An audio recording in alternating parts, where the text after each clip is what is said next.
So friends, बिना किसी देरी के शुरू करते हैं आज की अपनी इस बेहतरीन वीडियो को। अगर आप भी इंग्लिश अच्छे से बोलना चाहते हो और अपनी इंग्लिश को इम्प्रूव करना चाहते हो तो इस वीडियो को एंड तक ज़रूर देखना। सो फ्रेंड्स, यहाँ पर ही किससे बता रही है कि कल मेरा इंटरव्यू 11 बजे होना था। इसे इंग्लिश में हम दो तरीके से बोलेंगे। सबसे पहले तो हम कहेंगे माई इंटरव्यू वो शेड्यूल्ड फॉर 11 AM यस्टरडे। देखो यहाँ पर जो वर्ड यूज़ हुआ है शेड्यूल्ड, इसको अलग अलग तरीके से प्रोनाउंस करते हैं। ब्रिटिश में हम इसे कहते हैं शेड्यूल्ड, शेड्यूल्ड। यहाँ पर हम इसे पढ़ते हैं इंडिया में शेड्यूल्ड। तो इसके और भी प्रोनाउंसिएशन है, जैसे कि अमेरिकन में अलग है। तो यहाँ पर हम सिंपली यहाँ बोल रहे हैं कि माई इंटरव्यू वो शेड्यूल्ड फॉर 11 AM यस्टरडे, यानी कल 11 बजे मेरा इंटरव्यू होना था। अगर ये आपको हार्ड लग रहा हो तो आप इसे बहुत ही आसान तरीके से ऐसे बोल सकते हैं, at 11 AM yesterday I had an interview. At 11 AM yesterday I had an interview, यानी कल 11 बजे मेरा इंटरव्यू था।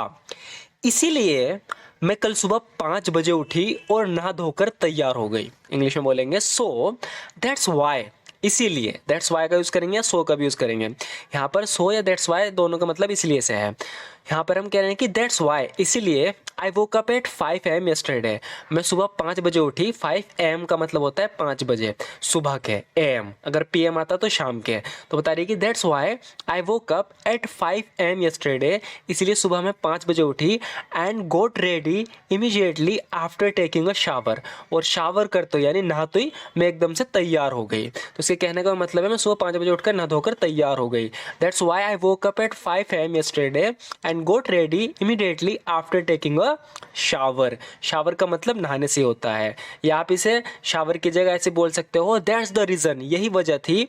आई गोट अप एट 5 AM, कि मैं सुबह 5 बजे उठी यस्टरडे कल। And got ready right after bathing, और नहाते एकदम तैयार हो गए। तो या तो जैसे हमने यहाँ पर बोला है आफ्टर टेकिंग अ शावर या राइट आफ्टर बाथिंग, दोनों का मतलब है कि नहा के एकदम तुरंत तैयार हो गई, क्योंकि कल मेरा इंटरव्यू था। मैंने इंटरव्यू के लिए कुछ क्वेश्चन आंसर तैयार कर रखे थे, मैं उनकी प्रैक्टिस करने लगी। I had prepared some question answers for the interview and I started practicing them.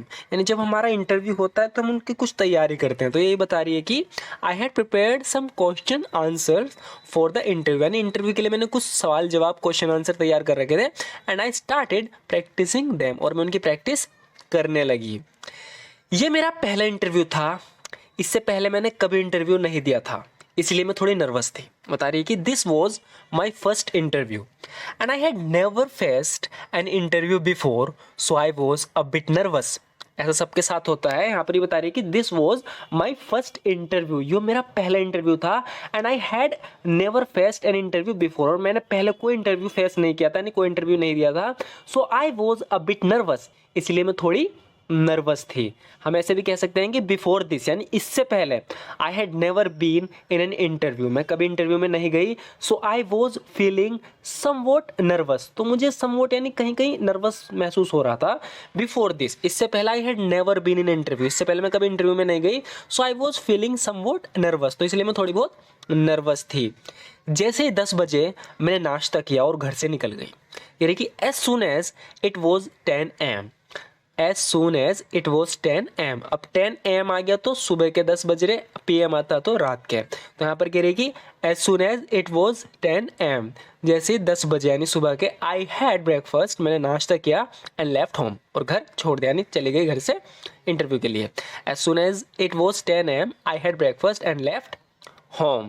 या ऐसे बोल सकते हैं एट 10 o'clock शार्प, यानी ठीक शार्प बोल रहे हैं यहाँ पर हम, बिल्कुल ठीक 10 बजे। At 10 o'clock sharp I had my breakfast, मैंने नाश्ता किया। एंड हैड इट आउट, और घर से बाहर निकल गई। हैड इट आउट यानी घर से बाहर की तरफ को निकल गई। At 10 o'clock sharp I had my breakfast and had it out, जैसे 10 बजे मैं नाश्ता करके घर से निकल गई। मैं घर से निकलकर सीधा बस स्टॉप पर गई और बस के आने का इंतज़ार करने लगी। After leaving my home, I headed directly to the bus stop and began waiting for the bus to arrive.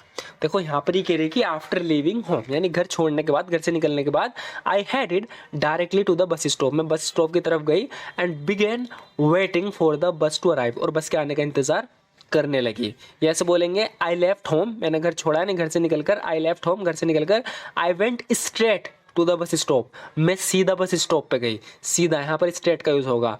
I left home, घर से निकलकर, and went straight to the bus stop, सीधा बस स्टॉप पर गई। Where I started waiting for the bus, जहाँ पर मैं बस का इंतज़ार करने लगी।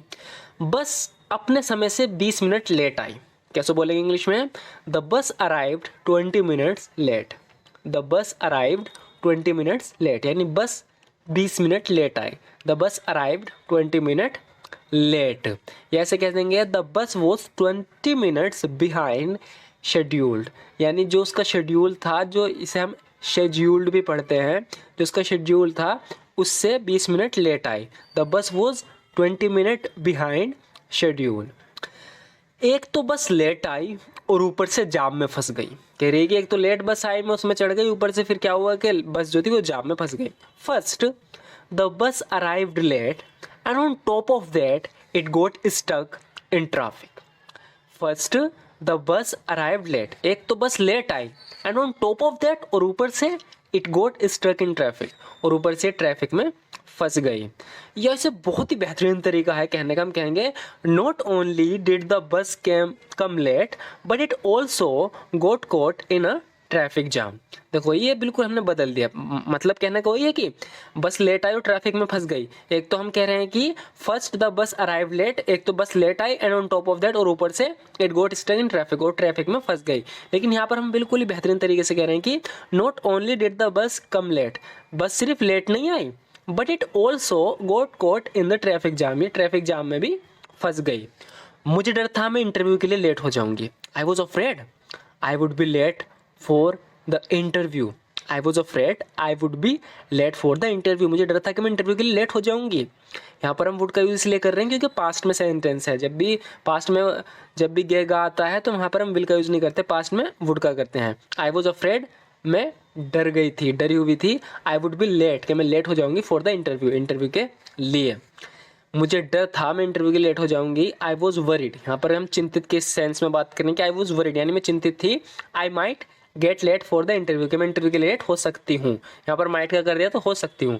आई was worried I might get late for the interview, मुझे डर था कि मैं इंटरव्यू के लेट हो सकती हूँ। और जैसा मैंने सोचा था ऐसा ही हुआ, मैं इंटरव्यू पर समय पर नहीं पहुंच पाई। कह रही थी जो मुझे डर था बिल्कुल ऐसा ही हुआ, मैं इंटरव्यू के लिए समय पर नहीं पहुंच पाई। एज एक्सपेक्टेड, एज एक्सपेक्टेड का मतलब है कि जैसे मैंने एक्सपेक्ट किया था, जैसे मेरी उम्मीद थी। As expected I couldn't reach the interview on time, मैं इंटरव्यू पे समय पर नहीं पहुंच पाई। Just as I had thought, जैसे कि मैंने सोचा ही था। एज एक्सपेक्टेड, उम्मीद के मुताबिक। I couldn't reach the interview on time, मैं इंटरव्यू पे समय पर नहीं पहुंच पाई। जस्ट एज आई थॉट, जैसे कि मैंने, just as I had thought, जैसे कि मैंने सोचा था। यहाँ पर हम इसे ऐसे बोल सकते हैं कि it happen just as I had imagined, यानी बिल्कुल ऐसे ही हुआ जैसा मैंने इमेजिन किया था। It happen just as I had imagined. I ended up not reaching the interview on time, यानी अंत ऐसा हुआ कि मैं इंटरव्यू पर नहीं पहुंच पाया। It happen just as I had imagined, बिल्कुल ऐसा ही हुआ जैसा मैंने इमेजिन किया था, सोचा था। आई ended up not reaching the interview on time, मैं इंटरव्यू पे समय पर नहीं पहुंच पाई। सो फ्रेंड्स, आज की वीडियो में बस इतना ही। आपको ये वीडियो कैसी लगी ज़रूर बताना। वीडियो अच्छी लगी तो लाइक ज़रूर कर देना। Thank you so much for watching this video friend.